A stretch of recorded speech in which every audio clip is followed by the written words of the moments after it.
भाई दोस्तों नमस्ते सभी को, कैसे हो आप सभी। आप सभी का स्वागत है maths abstract by Shivam sir इस यूट्यूब चैनल पर। मेरा नाम शिवम तोमर है और मैं आप सभी को मैथ्स पढ़ाने वाला हूं। हमारे इस द कंप्लीट क्वांट बैच की इस सीरीज में नंबर सिस्टम चल रहा है, जिसकी आज आखिरी वीडियो है। और इस नंबर सिस्टम वाले चैप्टर में अभी तक आपको जितना भी मैंने कराया है वो सारा का सारा इंपॉर्टेंट है एसएससी के पेपर के लिए। ना सिर्फ एसएससी के पेपर के लिए, बाकी आपके जो अदर एग्जाम होते हैं कॉम्पिटिटिव एग्जाम्स, उनके लिए भी काफी इंपॉर्टेंट है। ठीक है, आज की वीडियो में हम लोग पढ़ने वाले हैं नंबर सिस्टम में। एक तो कुछ बच्चों के डाउट आए हैं पिछली क्लास से कि डिविजिबिलिटी रूल से कुछ डाउट है। एक दो सवाल मैं बताऊंगा जो डाउट भेजे हैं बच्चों ने। तो सबसे पहले मैं कुछ डाउट लूंगा आप लोगों के, ठीक है, वो डाउट क्लियर कराऊंगा। उसके बाद हम लोग पढ़ेंगे मेरे लाडलो कि गुणनखंडों की संख्या कैसे निकालते हैं। गुणनखंडों की संख्या, गुणनखंडों को अंग्रेजी में बोलते हैं फैक्टर्स। तो इसमें हम निकालेंगे नंबर ऑफ फैक्टर्स, गुणनखंडों की संख्या। उसके बाद हमारा जो तीसरा टॉपिक रहेगा वो रहेगा शून्यों की संख्या कैसे निकालते हैं। शून्यों की संख्या, number of zeros, number of zeros, ठीक। और फिर हमारा जो एक टॉपिक रहेगा, फोर्थ टॉपिक रहेगा, वो ये रहेगा नंबर सीरीज से रिलेटेड, संख्या श्रेणी, ठीक, संख्याओं का, श्रेणियों का जोड़ वगैरह, संख्या श्रेणी। ये टॉपिक भी आज ही हम कवर करेंगे। इसमें सीधे कुछ नहीं है, फॉर्मूले है कुछ, वे फॉर्मूले याद करने हैं, यहां से भी क्वेश्चन आपके बन जाते हैं। नंबर सीरीज क्लियर है बात, ठीक है। बोर्ड पे दिखाई दे रहा है आप लोगों को बिल्कुल प्रॉपर? कमेंट करके बताओ मुझे बोर्ड पे प्रॉपर दिखाई दे रहा है या नहीं। देखो, जब भी आप पढ़ाई करते हो तो पढ़ने का रूल ये है कि आप अपने साथ में अपनी नोटबुक भी लेकर के बैठो और जो भी क्लास में आपको कराया जाए उसे अपनी नोटबुक में उतार लो, अपने नोट्स बनाओ अच्छे से। हमारे इस चैनल पर द कंप्लीट क्वांट बैच चल रहा है। आपको सारा मैथ, सारे चैप्टर बहुत अच्छे से कराए जाएंगे, सारे चैप्टर की थ्योरी भी कराई जाएगी। ऐसा नहीं होगा कि यूट्यूब पर बाकी चैनल की तरह मैं सिर्फ आपको इसमें कुछ क्वेश्चंस की प्रैक्टिस करा दूं और उसके कंसेप्ट बिल्कुल ना बताऊं। मैं आपको अपने इस चैनल पर, जैसे हमारी ऑफलाइन में क्लासेस चलती है, बिल्कुल उसी तरीके से ये एक बैच है, बिल्कुल उसी तरीके से आपको पढ़ाया जाएगा। आपको थ्योरी भी कराई जाएगी, आपको कंसेप्ट भी कराए जाएंगे क्वेश्चंस के, और प्रैक्टिस भी साथ के साथ कराई जाएगी। तो जितने भी क्लास मैं आपको यहाँ पे क्वेश्चंस कराऊं वो आप लोगों को अपने नोट्स में उतार लेने हैं। सारी थ्योरी, सारे कंसेप्ट, सारे क्वेश्चंस, एग्जाम्पल्स भी आप लोगों को उतार लेने हैं। उसके बाद हमें करना यह है कि हमें एक चैप्टर्स की, जैसे ही कोई चैप्टर कंप्लीट होगा उसके क्वेश्चंस की प्रैक्टिस करनी है। तो उसके लिए मैं आप लोगों को एक पीडीएफ बना करके दूंगा। उस पीडीएफ में चैप्टर वाइज क्वेश्चंस होंगे। जैसे हमारा ये नंबर सिस्टम खत्म होने वाला है तो नंबर सिस्टम के इंपॉर्टेंट क्वेश्चंस जो पेपर में आ चुके हैं या फिर आने की संभावना है, उन सभी क्वेश्चंस की पीडीएफ बना करके मैं आप लोगों को अपने टेलीग्राम चैनल पे प्रोवाइड कर दूंगा। वहां से आप पीडीएफ डाउनलोड करके प्रैक्टिस कर सकते हो। यहां से तो आपके नोट्स बन जाएंगे इस बैच से और वहां से आपकी प्रैक्टिस हो जाएगी, तो आपका मैथ बिल्कुल बहुत अच्छे से तैयार हो जाएगा। ऐसा हम सभी चैप्टर्स के साथ करेंगे। जो चैप्टर छोटे होंगे उनके कम क्वेश्चंस, कोई 20-30 क्वेश्चंस मिलेंगे आप लोगों को, और जो चैप्टर बड़े होंगे उनके 50 से 60 क्वेश्चंस आप लोगों को मिल जाएंगे। इतनी ज्यादा आप प्रैक्टिस कर जाओगे कि आपका मैथ्स बहुत अच्छा हो जाएगा। अगर आप फ्रेशर हो, बिगिनर हो, बिल्कुल शुरुआत से तैयारी कर रहे हो, तो भी आपकी तैयारी बहुत अच्छी हो जाएगी।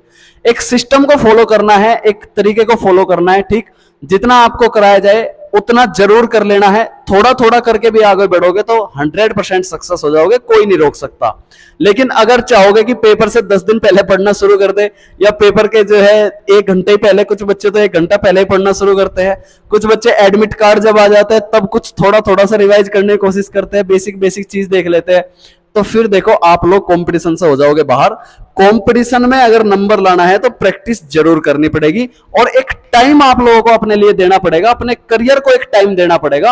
अगर करियर को टाइम नहीं दोगे तो फिर कुछ नहीं हो सकता, ठीक। आप अपने करियर को 6 महीने का टाइम दो, आपका करियर आपको 60 साल की जिंदगी बेहतर करके दे देगा, ठीक है मेरे लाडलो। तो इस तरीके से आप लोगों को पढ़ाई करनी है, आपको समझ में आ गया होगा। इस चैनल पर मैथ्स के अलावा जो डिफेंस एस्पिरेंट्स है, जो तैयारी कर रहे हैं फौज में जाने की, उनके लिए भी यहां मैथ्स का कंटेंट प्रोवाइड किया जाएगा। और मैं जो कंटेंट प्रोवाइड करूंगा वो कराऊंगा एनडीए लेवल के हिसाब से।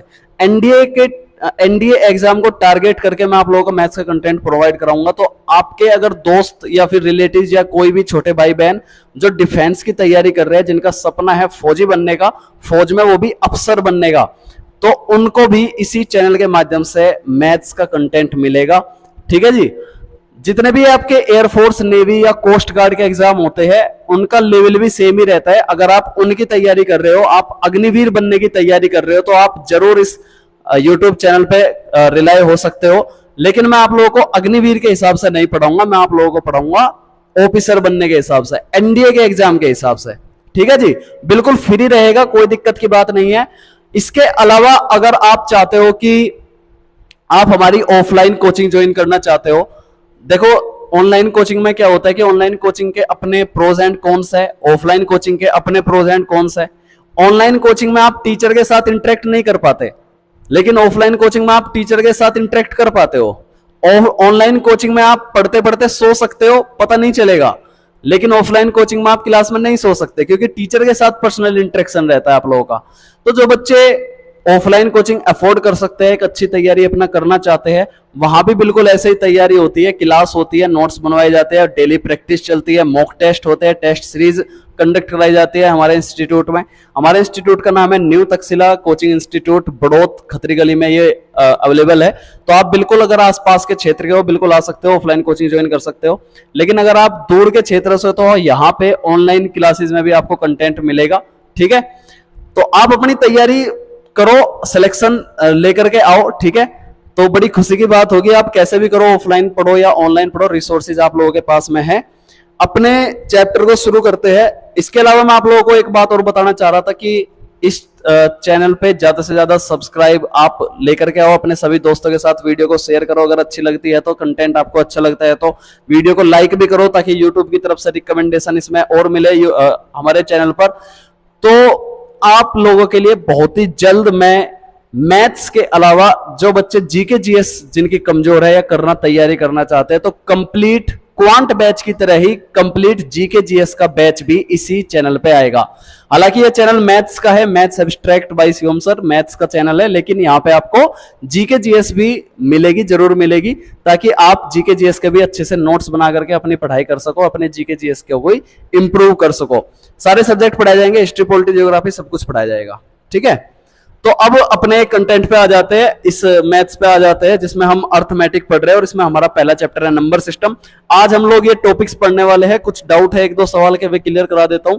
इसके अलावा गुणनखंडों की संख्या, शून्यों की संख्या और संख्या श्रेणी बिल्कुल फोकस होकर के पढ़ेंगे, बातों पर ध्यान रहेगा।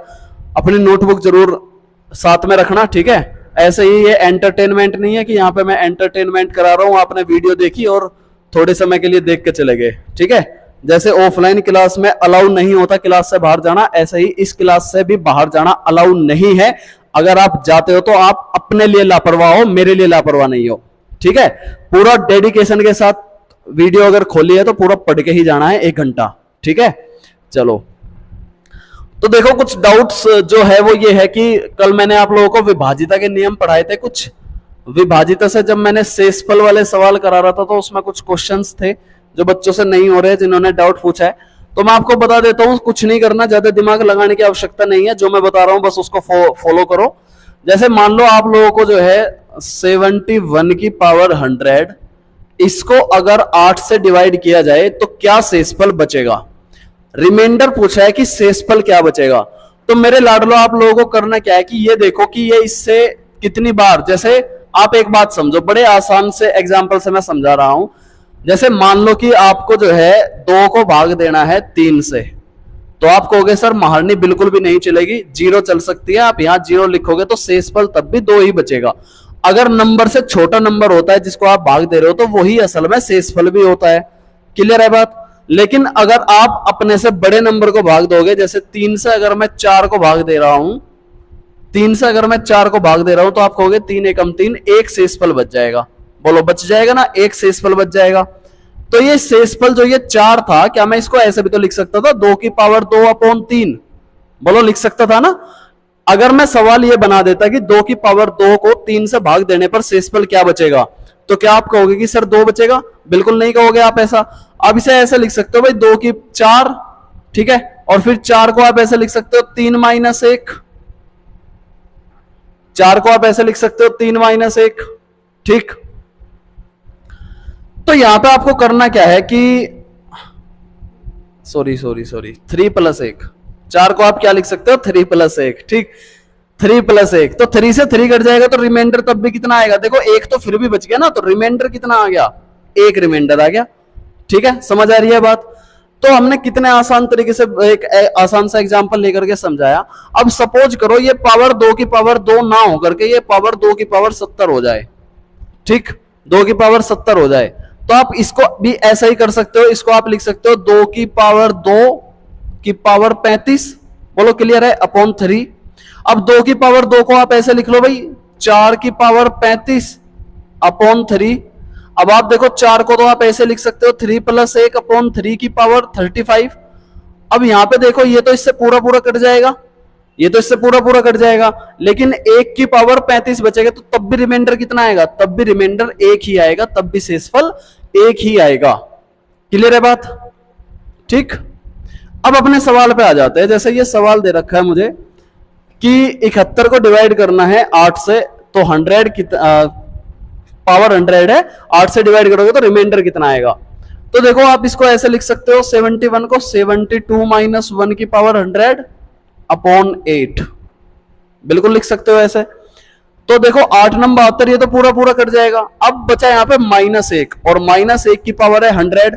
अब माइनस की पावर अगर कोई इवन नंबर होगी तो वो भी प्लस ही बन जाएगा, तो भी रिमाइंडर कितना आया, तो भी रिमाइंडर हमारा 1 ही आएगा।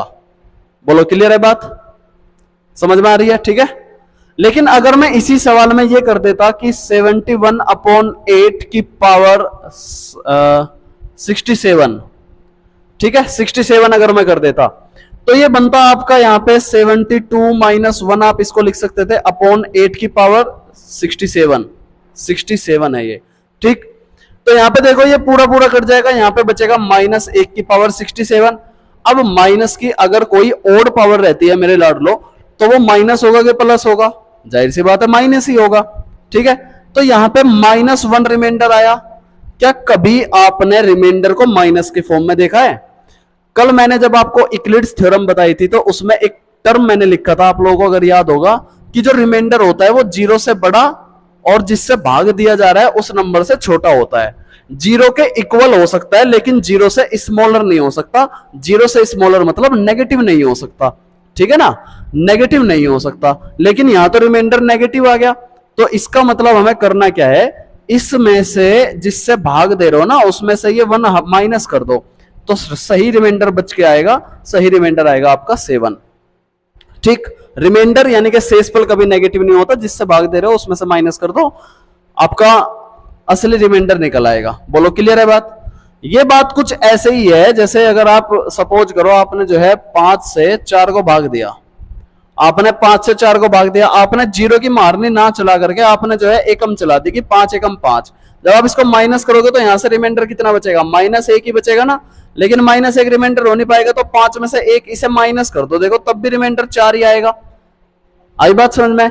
तो यहाँ पे आपने किया क्या था कि यहाँ पे आपने इस वैल्यू से ज्यादा मारनी चला दी थी, इस वजह से नेगेटिव रिमाइंडर आया था, तो इस मारने को माइनस कर दो, आपका असली रिमाइंडर आ जाएगा।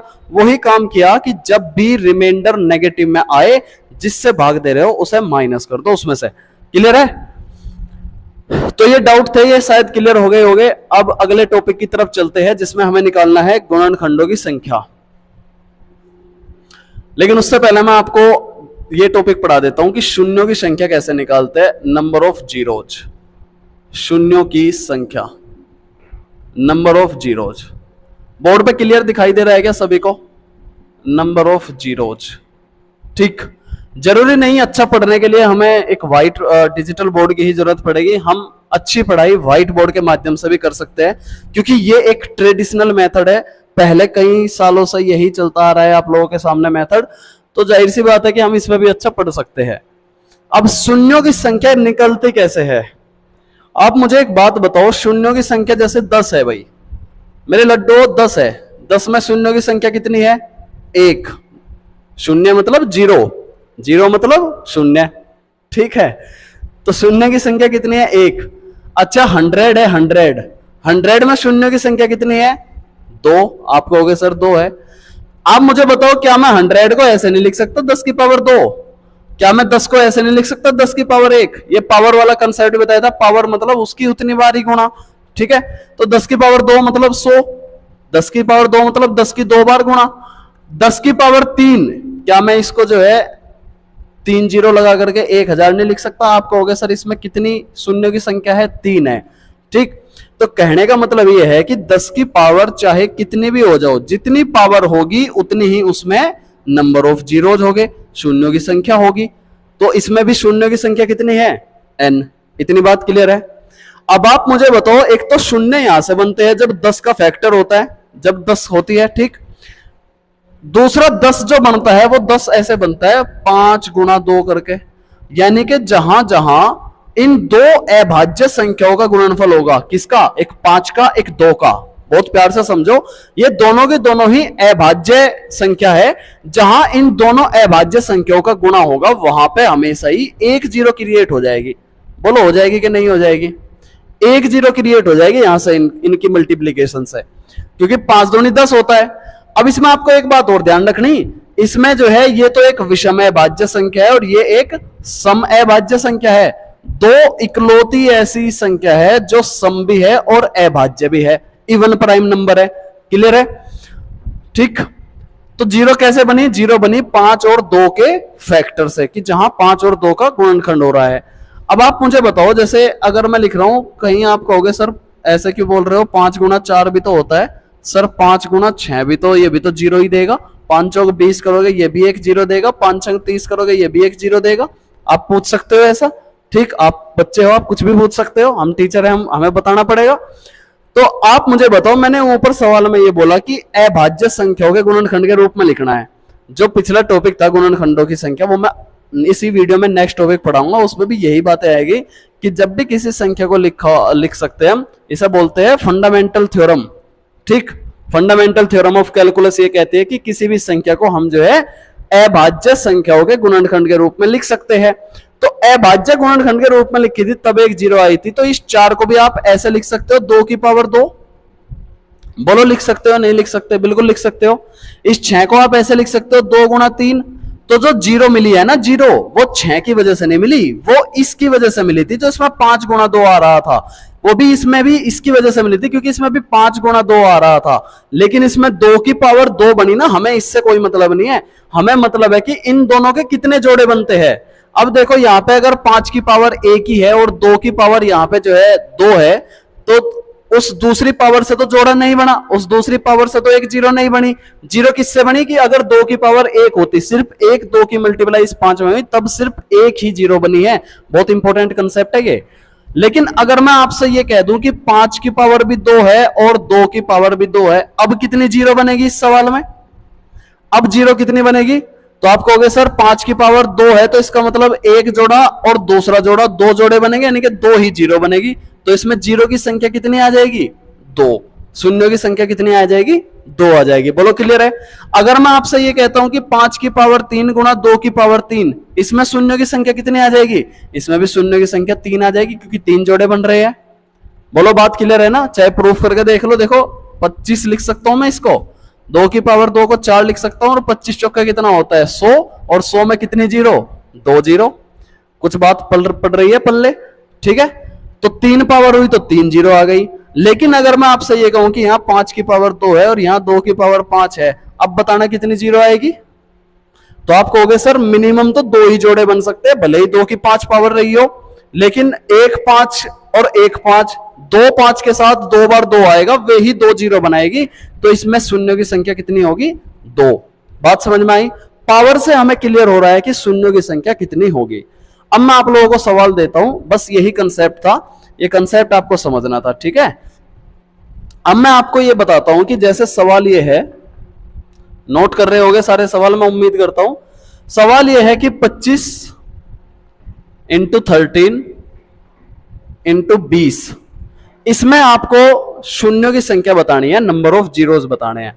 नोट, नंबर ऑफ जीरोस बताने के लिए आप क्या करोगे? 5 की पावर 2 गुणा करोगे, गुणा 13 करोगे, और 20 को मैं क्या लिख सकता हूं? 20 को मैं लिख सकता हूं क्या? 4 पंजे 20, यानी कि 2 की पावर 2 गुणा 5 बिल्कुल लिख सकता हूं। ठीक है, अब आप मुझे बताओ जीरोज बताने हैं, जीरोज। इस 5 को भी मैं इसके साथ पावर में ले जाकर के 5 की पावर 3 कर दूं ना। जब आधार समान होता है और गुणा में होती है संख्या तो घाते जुड़ जाती है, तो 5 की पावर 3 गुणा 13 गुणा 2 की पावर 2। तो जोड़ा कौन सा बन गया? एक तो ये बन गया, एक तो ये बन गया। तो नंबर ऑफ जीरोज कितने होंगे? बोलो, 2 ही तो होंगे। शून्य की संख्या कितनी आएगी? 2 आएगी। शून्य की संख्या 2 आएगी। बोलो, क्लियर है क्या? ठीक, बड़ा ही सिंपल सा क्वेश्चन था, बड़ा ही आसान सा प्रश्न था ये। और इसी प्रश्न में जो है अब हमें क्या करना है, थोड़े से अच्छे लेवल के सवाल और लेकर के चलने। लेकिन एक ऐसा ही सवाल और करा देता हूं मैं आपको। अगला सवाल हमसे ये कहता है कि 2 की पावर 555, 3 की पावर 333, 3 की पावर 333 और 5 की पावर 777, 5 की पावर 777 और 7 की पावर 555। ये आपको एक सवाल दे रखा है और इसमें यह पूछा है कि शून्य की संख्या कितनी होगी। ठीक है जी, शून्य की संख्या कितनी होगी? देखो, 1 2 ये रहा, 1 5 ये रहा, बस इसी से तो बनेगा जोड़े, इसी से तो शून्य बनेगी। लेकिन मिनिमम पावर को देखना है, तो मिनिमम पावर कौन सी है इन दोनों में से? 555। तो शून्य की संख्या कितनी हो गई? 555। बोलो, आसान था या टफ था? शून्य की संख्या हो गई मेरे लाडलो 555। क्लियर है बात? ठीक, आ रहा है सभी को समझ में? अब यहां पे ये तो बात हो गई कि जब जहां 2 और 5 के जोड़े बन रहे थे। लेकिन अगर आपसे ये कहा जाए कि सवाल ये है मेरे लाडलो, एक फैक्टोरियल में कितने शून्य होंगे? फैक्टोरियल का मतलब जानते हो क्या होता है? ये उल्टा सा आई। इस फैक्टोरियल को हिंदी में बोलते हैं क्रम गुणित। इस उल्टे आय को बोलते हैं क्रम गुणित, क्रम से गुणा। ठीक, जैसे 2 फैक्टोरियल है, 2 फैक्टोरियल मतलब 2 गुणा 1। 3 फैक्टोरियल है मतलब 3 से शुरू करके और 1 तक की क्रम से गुणा। जैसे 10 फैक्टोरियल है, 10 फैक्टोरियल मतलब 10 से शुरू करके 10 गुणा 9 गुणा 8 गुणा 7 और कहां तक? 1 तक। इसका फैक्टोरियल का ये मतलब होता है। ठीक, तो कई बार सवाल आपसे पूछ लेगा कि इस फैक्टोरियल में शून्य की संख्या कितनी होगी। तो देखो, फैक्टोरियल में शून्य की संख्या कैसे निकालेंगे? आप मुझे बताओ, 4 फैक्टोरियल लेकर के मैं चलता हूं। चलो 4 से शुरू करते हैं। 4 फैक्टोरियल का मतलब कितना हो गया? 4 गुणा 3 गुणा 2 गुणा 1। क्या इसमें कहीं किन्हीं 2 नंबर की मल्टीप्लाई करके 0 आ रही है? 0 आ रही है? बिल्कुल भी नहीं आ रही इसमें कहीं 2 नंबर की मल्टीप्लाई करके। लेकिन जब 5 फैक्टोरियल को मैं लिखूंगा 5 फैक्टोरियल, तो 5 फैक्टोरियल का मतलब हो जाएगा 5 गुणा 4 गुणा 3 गुणा 2 गुणा 1। यही तो होगा 5 फैक्टोरियल। अब आप इसमें देखो, ये 5 दूनी 10, एक जोड़ा ये बन रहा है ना, तो इसका मतलब ये है कि 5 फैक्टोरियल एक शून्य की संख्या दे देगा, 5 फैक्टोरियल एक शून्य की संख्या दे देगा। इसी प्रकार आप 6 फैक्टोरियल करोगे तो 6 को मैं ऐसे लिख सकता हूं, 6 गुणा 5 फैक्टोरियल। बोलो, 6 गुणा 5 फैक्टोरियल। इसमें एक 0 आई थी, यानी कहने का मतलब यह है कि 5 फैक्टोरियल से बड़े बड़े जितने भी फैक्टोरियल होते हैं सभी में 0 आएगी। 5 फैक्टोरियल से बड़े सभी फैक्टोरियल में क्या आएगी मेरे लाडलो? 0 आएगी। यानी कि 5 फैक्टोरियल बेस है 0 निकालने का। ठीक, 5 फैक्टोरियल बेस है 0 निकालने का।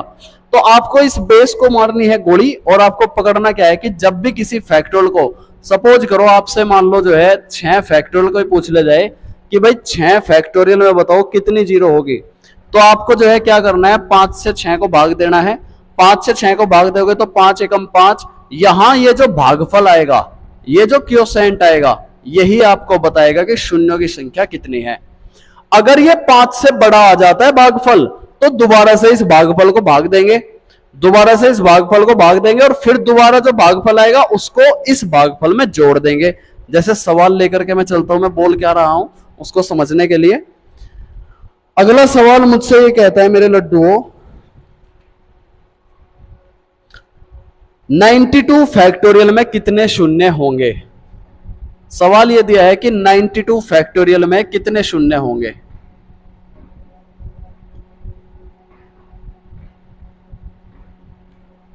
ये सवाल है।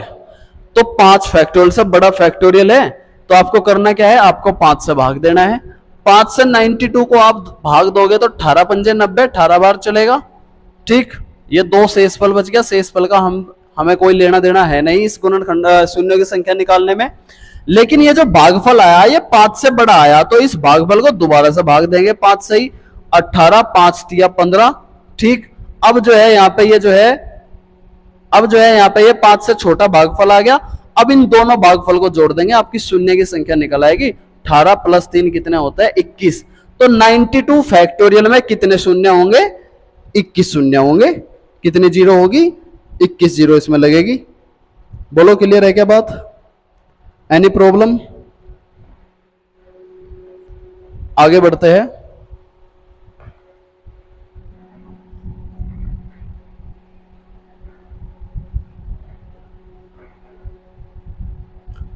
अगला सवाल हमसे ये कहता है कि 421 फैक्टोरियल, 421 फैक्टोरियल में शून्यों की संख्या कितनी होगी। आपके सामने ऑप्शन दे रखे हैं 97, 103, 99, 105। ठीक, तो कैसे करेंगे, नंबर ऑफ जीरोज निकालना है। 5 से इसको डिवाइड करो 421 को, 5 8 40 और फिर 5 चौक 20, तो 84 आ गया। अब इस 84 को दोबारा से डिवाइड करो तो 5 एकम 5 और 5 छंग 30।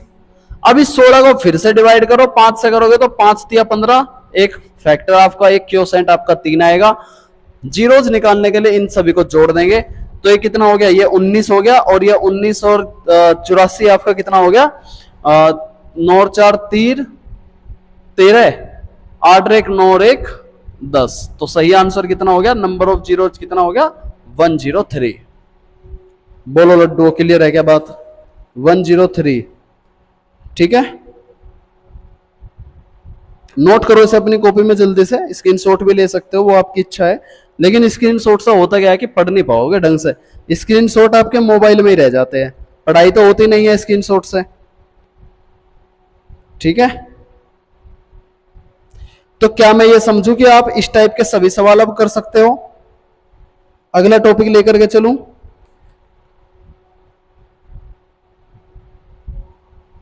एक सवाल और कर लो।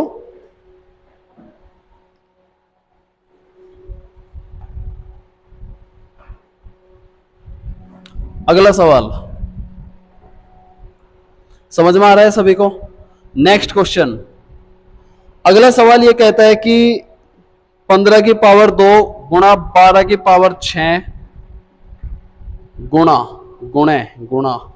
50 की पावर 4 और 4 की पावर 2, इसमें आपको शून्य की संख्या बतानी है। बताओ, कैन यू डू इट, जल्दी बताओ। देखो एक चीज और है जो अभी अभी दिमाग में आई है, जो आपको नंबर सिस्टम से रिलेटेड प्रैक्टिस सेट दिए जाएंगे और प्रैक्टिस आप करोगे, 20 से 30 क्वेश्चंस उसमें रहेंगे, अच्छे लेवल के क्वेश्चंस रहेंगे जो एसएससी के पिछले एग्जाम से पूछे जा चुके हैं। उस प्रैक्टिस सेट में जिस बच्चे के ऑनलाइन ही होगा ये आपका टेस्ट, इसका लिंक आपको हमारे टेलीग्राम चैनल में मिल जाएगा, इवन डिस्क्रिप्शन में मिल जाएगा। जिस बच्चे के नंबर आएंगे उसको साथ ही साथ एक सर्टिफिकेट तो अभी नहीं देंगे, सर्टिफिकेट देंगे आपको यूनिट टेस्ट कराने में। जिस बच्चे के अच्छे नंबर आएंगे हमारे रिक्वायरमेंट के हिसाब से, जो टॉपर रहेगा, उन सभी बच्चों की लिस्ट बना करके यूट्यूब पे, हमारे यूट्यूब चैनल पे अपलोड की जाएगी, ताकि दूसरे बच्चे भी उसमें मोटिवेशन ले सके और आपको भी एक अच्छा महसूस हो कि भाई यूट्यूब चैनल पे आप लोगों का नाम आया है, तो आप लोग और अच्छी पढ़ाई कर सको। अगले जो जितने भी चैप्टर पढ़ाए जाएंगे उसमें आप बहुत अच्छे से अपना परफॉर्मेंस दे सको। ठीक है भाई, तो इस टेस्ट का आपका बहुत इंपॉर्टेंट रोल रहेगा, तैयारी की तैयारी हो जाएगी और मोटिवेशन का मोटिवेशन मिल जाएगा। इस सवाल में निकालो शून्यों की संख्या। क्या मैं इसको ऐसे लिख सकता हूं, 3 की पावर 2 गुणा 5 की पावर 2। बोलो, 15 को मैंने 3 गुणा 5 में तोड़ लिया तो पावर भी दोनों पे अलग अलग लिखी जाएगी। 12 को मैं ऐसे लिख सकता हूं, कैसे, 4 तिया 12, यानी 2 की पावर 12, 2 की पावर 12 समझ लेना, और 3 की पावर 6। 4 तिया 12 लिखा था, 4 को फिर 2 की पावर 2 बना दी, घात की घात में गुणा हो जाती है तो 12 बन गया। 50 को मैं कैसे लिख सकता हूं, 5 गुणा 5 की पावर 4 गुणा 10 की पावर 4, और 10 की पावर 10 को भी फिर 2 गुणा 5 में करके 5 की पावर 8 और 2 की पावर 4। बोलो बोलो, क्लियर है क्या? ठीक है ना? देखो समझो फिर से, 50 की पावर 4 मतलब 5 गुणा 10 की पावर 4। अब इस 5 की पावर 4 तो यहां आ गई, तो 10 की पावर 4 आ गई। इस 10 को मैं फिर से लिख सकता हूं 2 की पावर 4 गुणा 5 की पावर 4, ये दोनों जुड़ के 5 की पावर 8 बन गए। बहुत ही डिटेल में बता देता हूं मैं कभी कभी सवाल को, ताकि जो फ्रेशर बच्चे हैं वो भी समझ लें। और इस 4 की पावर 2 को मैं लिख सकता हूं 2 की पावर 4। ठीक, अब 5-5 वाले एक तरफ कर लो, 2-2 वाले एक तरफ कर लो, और बाकी जो फालतू के लोग रह गए उन्हें जिंदगी से निकाल फेंको। तो 5 की पावर 2, 5 की पावर 8, टोटल 5 की पावर कितनी होगी? 5 की पावर हो गई 10, और 2 की पावर अगर आप देखते हो 2 की पावर 12 और 8 ये रही 12 8, 2 की पावर हो गई 20। इसमें मुझे शून्यों की संख्या निकाल ली है, बाकी जो फालतू के लोग थे उन्हें मैंने निकाल फेंका यहां से। तो शून्यों की संख्या आपको लेनी है न्यूनतम वाली, तो आपका सही आंसर होगा 10। कितना होगा? 10। तो इसमें शून्यों की संख्या कितनी होगी? 10 होगी। बोलो क्लियर है क्या? If you have any doubt you can comment. तो इस तरीके से हमारा दूसरा टॉपिक क्लियर होता है। आप किसी भी सवाल में अब शून्यों की संख्या निकाल सकते हो। बाकी आप कितने लेवल में हो वो प्रैक्टिस सेट से पता चल जाएगा। अगले टॉपिक की तरफ बढ़ते हैं, जो कि है गुणनखंडों की संख्या निकालना। इसमें आपसे सवाल पूछे जाते हैं कि गुणनखंडों की संख्या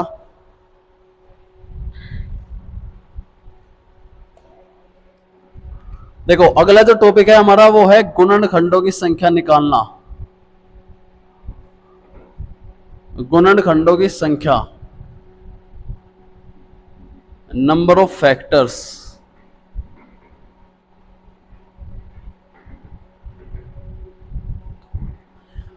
पहले तो आप ये समझो कि गुणनखंड होते क्या है, फैक्टर्स होते क्या है। देखो, फैक्टर्स का मतलब होता है ऐसे छोटे छोटे टुकड़े जिससे कोई नंबर डिवाइड हो जाए। ऐसे छोटे छोटे टुकड़े जिससे कोई नंबर डिवाइड हो जाए उसको हम बोलेंगे नंबर ऑफ फैक्टर्स। जैसे आसान सा, मैं बड़ा ही सिंपल सा लेकर के चल रहा हूं कि 30 के फैक्टर क्या क्या होंगे। 30 के फैक्टर क्या क्या होंगे? तो भाई एक तो एक ही होता है फैक्टर, ये नंबर एक से भी तो डिवाइड हो जाता है। एक तो एक ही होता है फैक्टर। एक भाई ये जो है 2 से भी डिवाइड हो जाएगा, एक 2 भी इसका फैक्टर होगा। एक भाई ये जो है 3 से भी डिवाइड हो जाएगा, तो 3 भी इसका फैक्टर होगा। ठीक, 3 भी इसका फैक्टर होगा। क्या ये 4 से भी डिवाइड हो सकता है? 4 से ये डिवाइड नहीं होगा, लेकिन ये 5 से भी डिवाइड हो जाएगा, ये 6 से भी डिवाइड हो जाएगा, ये भी इसका एक फैक्टर होगा।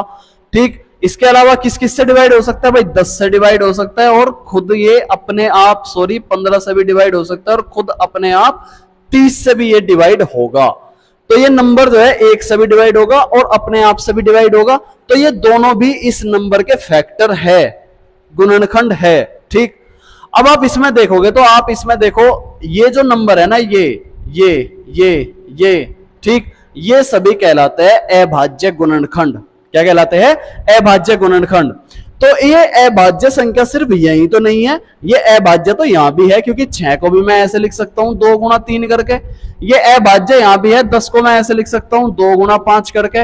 ये 15 यहां भी है 3 गुणा 5 करके। ये 30 यहां भी है, 30 के भी अपने अभाज्य गुणनखंड है। ठीक है, तो अभाज्य गुणनखंड और कुल गुणनखंड में अंतर होता है। ठीक है, तो एक तो इसमें सवाल आपसे बनते हैं कि आपको यह बताना कि अभाज्य गुणनखंडों की संख्या कितनी होगी। किसकी? अभाज्य गुणनखंडों की संख्या। ठीक है, अभाज्य गुणनखंडों की संख्या कितनी होगी ये आपसे पूछा जा सकता है। एक आपसे पूछा जाएगा कुल गुणनखंडों की संख्या। जब बात कुल की आती है, टोटल की आती है कि टोटल फैक्टर्स कितने होंगे, टोटल नंबर ऑफ फैक्टर्स, तो फिर हमें ये सारे काउंट करने हैं। आप जरा इसके देखो कितने हैं, ये 1 2 3 4 5 6 7 8 है ना। लेकिन ये तो मैंने सिंपल सा एग्जांपल लिया था। अगर सवाल बड़ा हो जाए तो इतने बड़े फैक्टर थोड़ी करेंगे, छोटे छोटे से फैक्टर करेंगे। तो कुल गुणनखंडों की संख्या, यानी कि हमें कोई दूसरा तरीका अपनाना पड़ेगा ताकि हम सवाल को जल्दी से कर सके। एक आपसे ये पूछा जाता है पेपर में, और कभी कभी पेपर में आप लोगों से समगुणनखंडों की संख्या भी पूछ ली जाती है मेरे लाडलो। समगुणनखंड, ठीक, even factors, number of even factors या नंबर ऑफ ऑड फैक्टर्स, ये भी पूछा जा सकता है। नंबर ऑफ ऑड फैक्टर्स, ठीक, विषम गुणनखंडों की संख्या। ये भी आपसे पूछा जा सकता है। तो इन सभी को निकालने के लिए आपको मैं एक पहले इसी 30 को तरीका बता देता हूं कैसे निकालेंगे, फिर फॉर्मूला लिखवा दूंगा और बस उसी आधार पर आपको सारे सवाल करने हैं। देखो 30 को आपको क्या करना, 30 को आपको पहले 2 इंटू 2 अभाज्य गुणनखंडों की संख्या के रूप में लिखना है। किस रूप में लिखना है? अभाज्य गुणनखंडों की संख्या में। बोर तो नहीं हो रहे हो? अच्छी चल रही है पढ़ाई, सारी चीजें क्लियर होती चली जाएगी, समझ लो बस ध्यान से। अगर कोई भी डाउट है तो देखो 2 को आप ऐसे लिख दो 15, फिर 3 को ऐसे लिख दो 5, फिर 5 को ऐसे लिख दो 1। तो गुणनखंडों की संख्या कितनी होगी मेरे लाडलो? आप 30 को ऐसे लिख सकते हो 2 गुणा 3 गुणा 5। ठीक है, 2 गुना 3 गुना 5। जब अब आपसे पूछा जाए कि अभाज्य गुणनखंडों की संख्या, अभाज्य गुणनखंडों की संख्या, नंबर ऑफ प्राइम फैक्टर्स, अभाज्य गुणनखंडों की संख्या को क्या बोलेंगे? Number of prime factors. तो आपको करना क्या है कि इनकी पावर देखो, 2 की पावर 1 है, 3 की पावर 1 है, 5 की पावर 1 है, इन्हीं पावर को डायरेक्ट जोड़ दो 1 2 3। तो भाई अभाज्य गुणनखंडों की संख्या होगी टोटल 3। ठीक है, नंबर ऑफ प्राइम फैक्टर्स कितने होंगे? 3 होंगे। और अगर आपसे कुल गुणनखंड पूछा जाए, नंबर ऑफ टोटल फैक्टर्स, कुल गुणनखंडों की संख्या, तो आप क्या करोगे? आप ये करोगे, इन पावर में एक एक जोड़ो 1 + 1, बीच में गुणा लगाओ, फिर इस पावर में एक जोड़ो 1 + 1, बीच में गुणा लगाओ, फिर इस पावर में एक जोड़ो 1 + 1। तो कितना हो गया ये? 2 गुणा 2 गुणा 2, 2 दूनी 4 दूनी 8। तो कुल गुणनखंडों की संख्या कितनी हो गई? 8। देखो 8 ही आए थे ना ये सभी। कुल गुणनखंडों की संख्या हो गई मेरे लाडलो 8। ठीक है, चलो जी बात करते हैं सम गुणनखंडों की संख्या। सम गुणनखंडों की संख्या, सम गुणनखंडों की संख्या के लिए आपको क्या करना? जितने ये अभाज्य है ना, सम अभाज्य है, उसकी पावर में कुछ नहीं जोड़ना, उसकी पावर को ऐसे लिखना, इनटू करना। जितने फिर ये विषम अभाज्य है, ओड ओड प्राइम, उनकी पावर में एक एक जोड़ना, यानी कि 1 + 1 इंटू 1 + 1। क्लियर? तो आप इसकी मल्टीप्लाई करोगे, देखो 2 और 2 कितने हो गए? ये हो गए आपके 4, 2 दूनी 4। तो इस तरीके से आप क्या निकालोगे?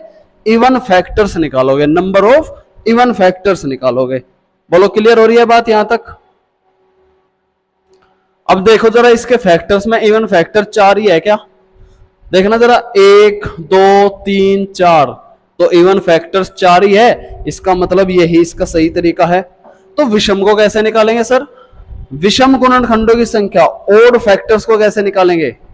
ओड फैक्टर्स, एक ही सवाल में मैंने आपको सारी चीजें बता दी।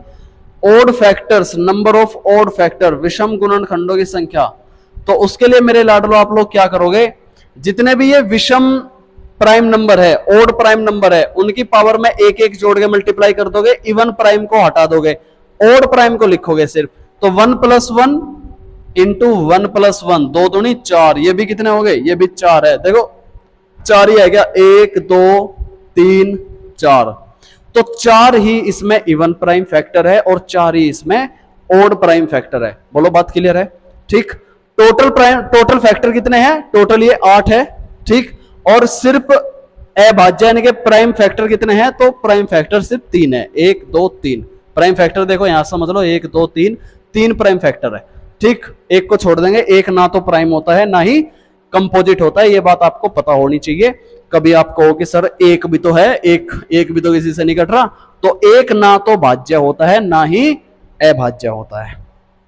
बताओ क्लियर है बात? ठीक है, तो अब इनके ना फॉर्मूले बना देते हैं। ये तो मैंने एग्जांपल के माध्यम से समझाया आपको कि भाई ऐसे ऐसे कर लो। तो फॉर्मूले बना लो कि मान लो कोई नंबर है, लाड लो, मान लो कोई नंबर है, उस नंबर को मैं n लिख रहा हूं। क्या लिख रहा हूं? n। ठीक है ना? अब इस n को आप क्या करोगे?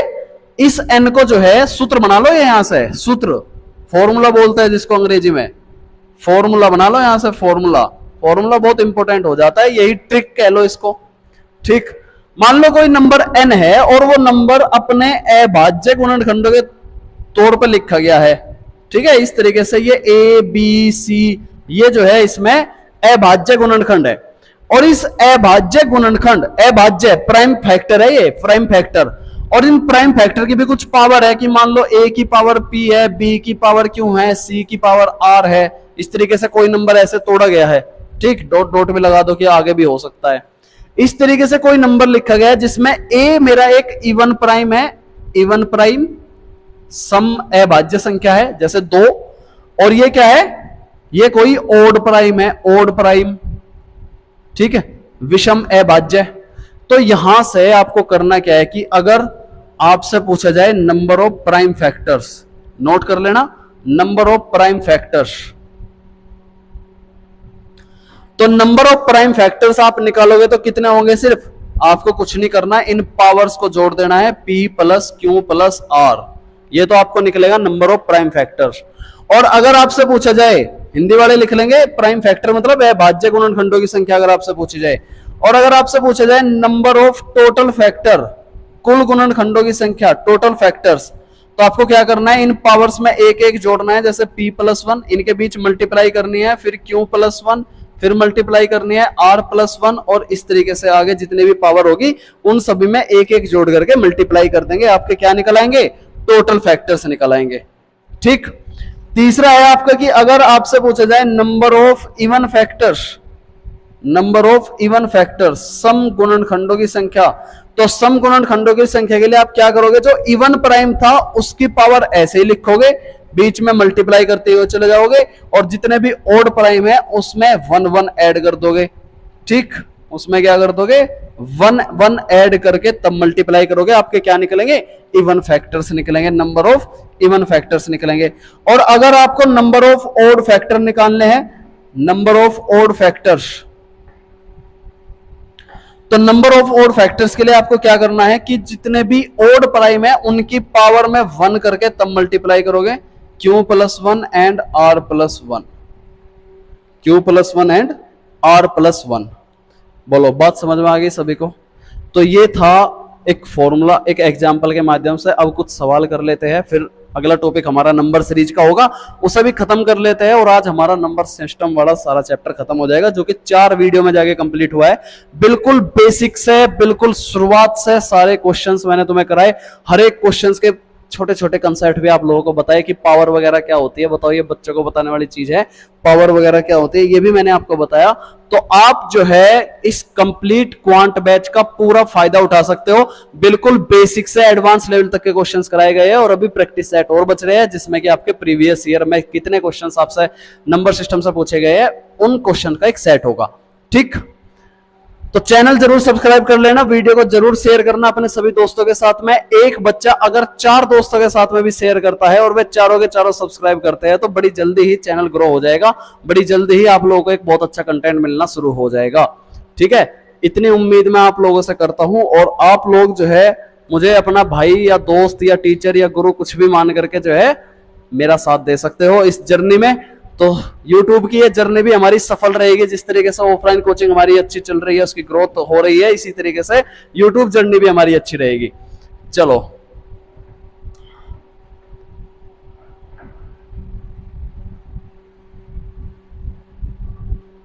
तो सवालों पे आ जाते हैं, सवाल देखते हैं। सवाल में क्या कहता है, सबसे पहले ये कह रहा है सवाल में कि 3600 के गुणनखंडों की संख्या बताओ, कितनों के। पहला सवाल दे रखा है 3600 में गुणनखंडों की संख्या बताओ कितनी होगी। अब 3600 में गुणनखंडों की संख्या आपसे पूछी गई है, ठीक। तो कैसे करेंगे लाडलो, आप इसको पहले अगर ऐसे लिखना चाहो तो ऐसे भी कर सकते हो, यही सबसे अच्छा तरीका होता है। इसको आप मन मन में भी कर सकते हो, ये इतनी बड़ी चीज नहीं है। 3 से आप डिवाइड कर लो, ये 300 हो जाएगा, फिर 3 से कर लो ये 100 हो जाएगा, 2 से आप इसको कर लो ये 50 हो जाएगा, 2 से कर लो 25, 5 से कर लो 5, 5 से कर लो 1। तो हमने इस फैक्टर को एक अभाज्य गुणनखंड यानी कि प्राइम फैक्टर्स में तोड़ लिया, जिसमें मुझे पता चला कि 2 की 1 2 3 4, 2 की पावर बन रही है 4 गुणा 3 की पावर बन रही है 2 और 5 की पावर बन रही है 2।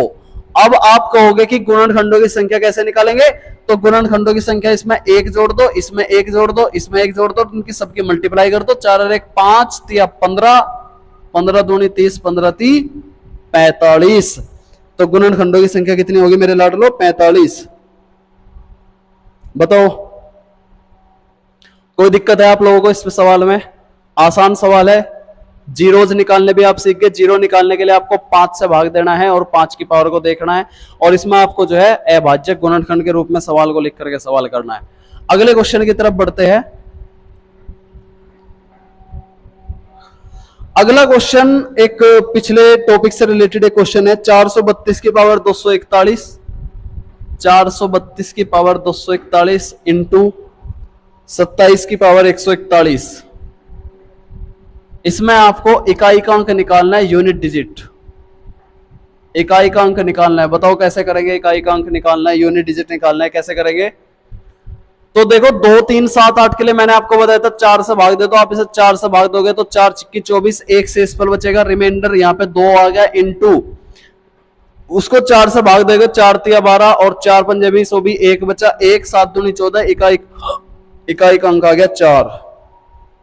कितना आ गया? 4। बोलो क्लियर है? क्लियर है? ठीक। आपने पढ़ने जाना है या आपको पढ़ने जाना है, दोनों में से कौन सा सेंटेंस सही है? या हमको पढ़ने जाना है या हम पढ़ रहे हैं, हमें जाना कहीं नहीं है। ठीक, तो ये ऑनलाइन क्लास की खासियत है कि जाना कहीं नहीं है, पढ़ते रहो बस यहीं पे ही। ठीक, जहां बैठो वहीं पढ़ लो। ट्रेन में सफर कर रहे हो, ट्रेन में पढ़ लो। ट्रेन में भी आ जाऊंगा मैं आप लोगों के सामने तुरंत, बस मेरा यूट्यूब चैनल खोलने की देर है। बस में कहीं जा रहे हो, छत पे बैठ के बस की है, सफर का आनंद भी ले रहे हो, वहां पे यूट्यूब खोल लो, वहां पे भी आ जाऊंगा मैं पढ़ाने के लिए। सफर का आनंद, पढ़ाई का आनंद। ठीक, सफर का भी आनंद लोगे, पढ़ाई का भी आनंद लोगे। बेड पे लेट रहे हो, नींद आ रही है बहुत बढ़िया सी, और अच्छी नींद लानी है तो पढ़ाई कर लो, क्योंकि पढ़ते हुए तो नींद अच्छी आती है ना, पढ़ते हुए बहुत अच्छी नींद आती है। अगर आप लोगों को नींद नहीं आ रही तो नींद की गोली खाने की आवश्यकता नहीं है, सीधे बुक खोलो या फिर जो है एक बोरिंग सी वीडियो खोल लो पढ़ाई की और पढ़ना शुरू कर दो, तो मेरे लाडलो नींद आ जाएगी आप लोगों को। ठीक। तो कहने का मतलब है, चाहे आप कहीं भी किसी भी सिचुएशन में हो, अगर सफलता लेना चाहते हो, सिलेक्शन अपना पाना चाहते हो, तो आप ऑनलाइन क्लास को कहीं भी पढ़ सकते हो। अगला सवाल यह है कि 60 इंटू 18 इंटू 15 में गुणनखंडों की संख्या बताओ। 16 इंटू 18 इंटू 15 में गुणनखंडों की संख्या। तो इसके गुणनखंडों के करने के लिए 60 को आप क्या लिख सकते हो भाई? 15 चौके 60 होता है। 15 को मैं 3 गुणा 5 लिख सकता हूँ, और 4 को मैं 2 की पावर 2 लिख सकता हूँ। 18 को मैं 9 गुणा 2 लिख सकता हूँ, 2 गुणा 3 की पावर 2 भी लिख सकता हूँ। 5 को मैं 3 गुणा 5 दिया 15 होता है, ये लिख सकता हूँ। बोलो क्लियर है? 3 की पावर देखो कितनी बन गई, 2 और 1 3 और 1 4, 3 की पावर 4 बन गई, 2 की पावर 3 बन गई, 5 की पावर 2 बन गई।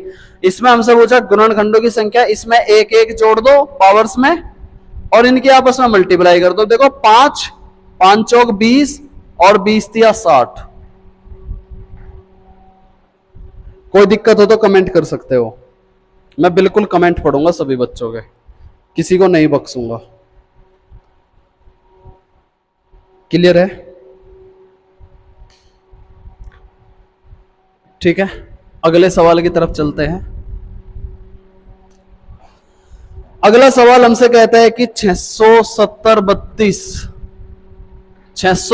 32 में समभाजकों, सम गुणनखंडों और विषम गुणनखंडों यानी कि even factors and odd factors की कुल संख्या ए और बी है, तो आपको वैल्यू निकालनी है ए माइनस बी की। सवाल आप लोगों के आपकी स्क्रीन पर दिख रहे होंगे। ए माइनस बी की वैल्यू आप लोगों को निकालनी है। ठीक, तो कैसे कर सकते हो? आपको सबसे पहले इसमें सम गुणनखंड निकालने हैं। पहले तो इसके फैक्टर ही करने पड़ेंगे, तभी सम गुणनखंड निकलेंगे। आप इसके फैक्टर कैसे कर सकते हो? देखो लाडलो, 2 तिया 6, 2 तिया 6, 2 पंजे 10 और फिर 2 एकम 2, 2 छिक्की 12, यही तो होगा। फिर आप इसको करोगे 2 एकम 2, 2 छिक्की 12 और यहाँ 2 सत्ते 14 और फिर 2 पंजे 10 और फिर 2 अट्ठे 16। यहां से करोगे 2 अट्ठे 16, 2 तिया 6 और 2 सत्ते 14 और 2 नम 18। ठीक है जी। अब 3 को देख लेते हैं। 3 के लिए 3 दूनी 6, 2 बचेंगे, फिर 23 हो जाएगा। 3 6 18, 3 सत्ते 21, फिर 3 9 में 27, 3 तिया 9, फिर 3 से कटेंगे, 3 9 में 27, 3 तिया 9, 3 एकम 3। क्या अब भी 3 से कट जाएगा? अब बिल्कुल 3 से नहीं कटेगा। अब किससे कटेगा ये? अब ये जो है आपका 7 से कट सकता है क्या? 7 एकम 7, 2, 7 तिया 21, 7 तिया 21, 7 से कटेगा बिल्कुल। 7 एकम 7, 7 एकम 7, 7 तिया 21, फिर 7 तिया 21, और अब ये जो है किससे कटेगा? अब भी 7 से कट सकता है क्या? 7 एकम 7, ये सही लिख दिया ना मैंने, 7 एकम 7, 7 तिया 21 और 7 तिया 21, क्लियर है? अब भी 7 से कट सकता है क्या? 7 एकम 7, बचेंगे आपके पास 5 या 6 बचेंगे, और 7 नम 9 सत्ते 63, 19 बच गया मेरे लाडलो, और फिर आप 19 से कर दो। तो ये आपके फैक्टर्स होंगे, यानी कि फैक्टर होंगे आपके इसमें 2 की पावर 3, 3 की पावर 2, 7 की पावर 2 और 19 की पावर 1। ठीक है, अब इसमें कह रहा है कि सम गुणनखंड, सम कैसे निकालते हैं? सम का मतलब ये हो गया, इसको तो सेम रखेंगे, बाकी सभी में एक एक जोड़ के गुणा करेंगे। तो यहां पे देखो 3, 3 और 2, 3 गुणा 3 गुणा 2, तो 3 तिया 9 थी 27 दूनी 54, ए की वैल्यू तो आ गई 54, ए की वैल्यू कितनी आ गई? 54। और विषम गुणनखंडों की संख्या के लिए सिर्फ इतने की मल्टीप्लाई करनी है, जो विषम बड़े हैं सिर्फ उन्हीं की करनी। तो 3, 3 और 2, 3 तिया 9 दूनी 18, ए माइनस बी आपको निकालना है, 54 माइनस 18, इसमें से 8, 14 में से 8 गए 6, और 4 में से 1 गया 3, 36, 36। बोलो, अरे तुम्हें कोई बात समझ में आ भी रही है या बस ऐसे ही चलता जा रहा है सिस्टम आगे? क्लियर हो रही है बात? कौन बताएगा मुझे बात क्लियर हो रही है नहीं हो रही? कमेंट में लिख दो सर क्लियर हो रही है, तो मैं समझ जाऊंगा कि आप लोगों ने यहां तक वीडियो देख ली है। ठीक है, चलो जी, कर सकते हो इतना काम। अगले क्वेश्चन की तरफ बढ़ते हैं, अगला क्वेश्चन देखते हैं क्या कहता है हमसे।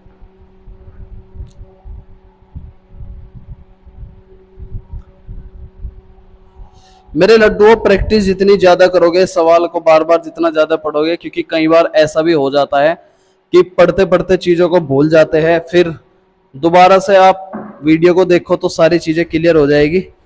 अगला सवाल ले लेते हैं गुणनखंडों की संख्या से। 4 की पावर 22 प्लस फिर 22 फिर 22 फिर 22, 4 की पावर 22 प्लस 4 की पावर 22 प्लस 4 की पावर 22। ठीक, फिर दूसरे ब्रैकेट में लिख रखा है 3 की पावर 22, 3 की पावर 22, 3 की पावर 22। इसमें पूछ रहा है कि आप इसके गुणनखंडों की संख्या निकाल सकते हो? कोई तरीका है आपके पास? बताओ। तो आप कहोगे सर 4 की पावर 22 को एक बार कॉमन लेके देख लेते, तो भाई 1 2 3 4, अंदर 4 ही बच जाता। ये है हमारी खड़ी भाषा।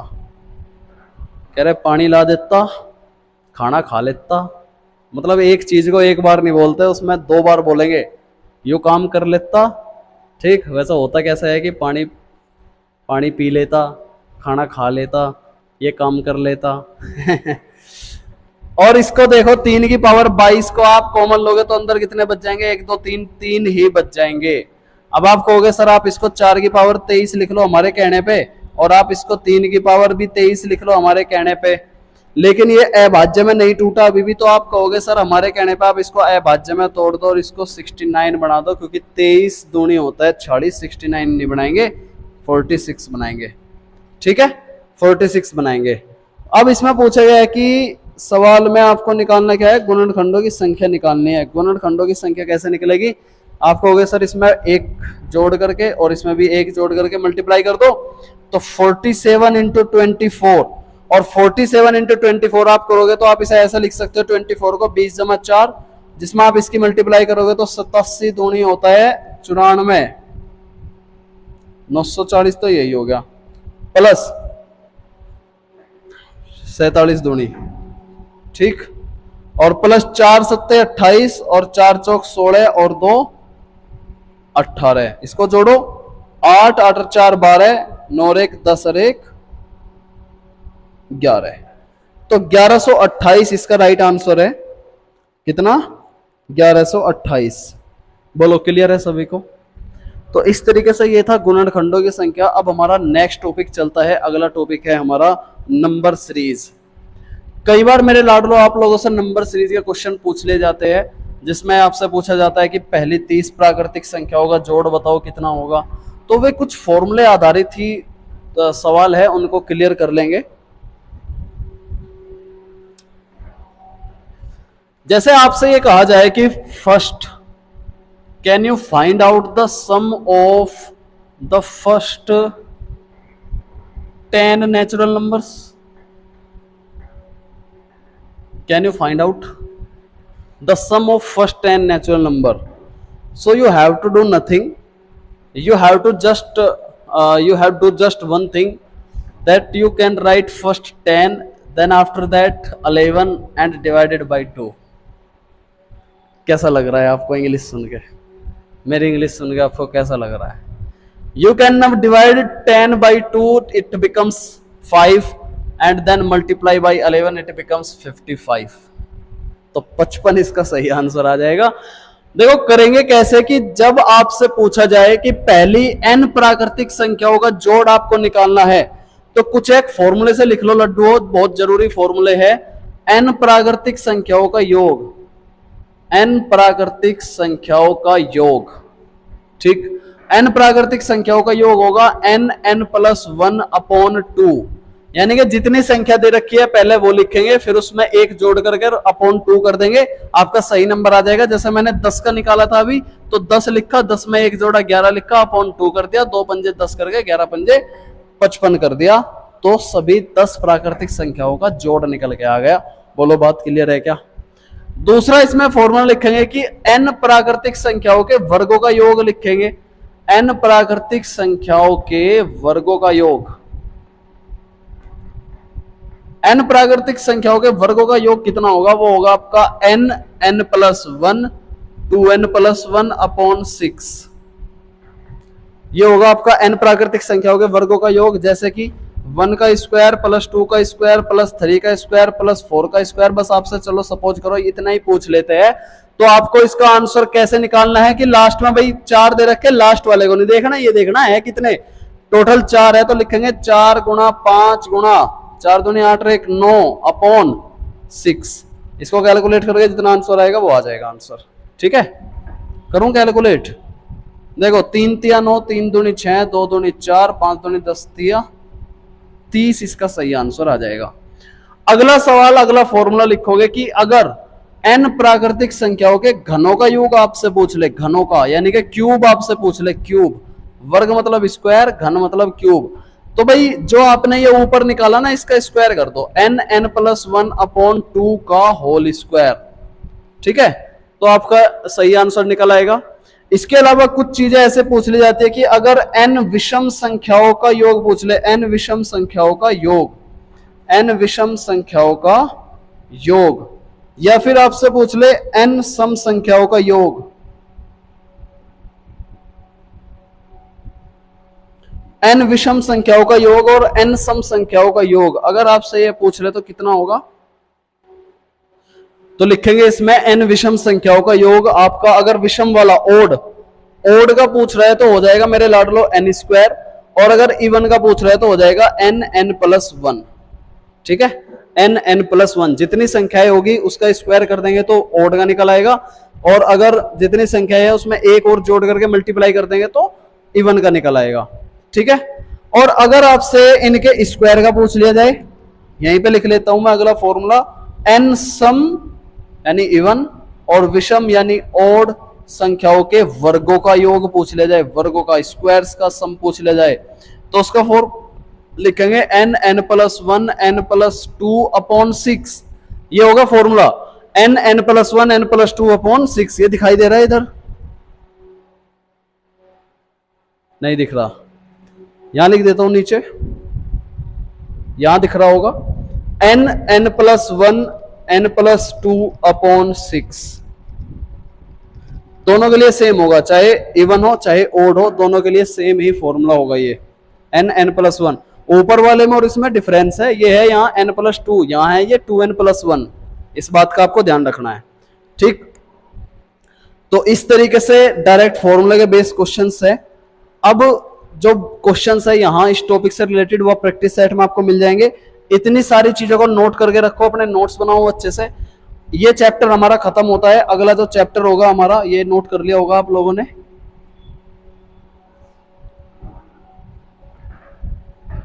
अगला जो चैप्टर होगा हमारा सिंप्लीफिकेशन। सिंप्लीफिकेशन में जो है क्या है, कैलकुलेशंस वगैरह है। और मैं ये समझता हूं कि अगर आप एसएससी की तैयारी कर रहे हो तो कैलकुलेशन आप लोगों की अच्छी होगी।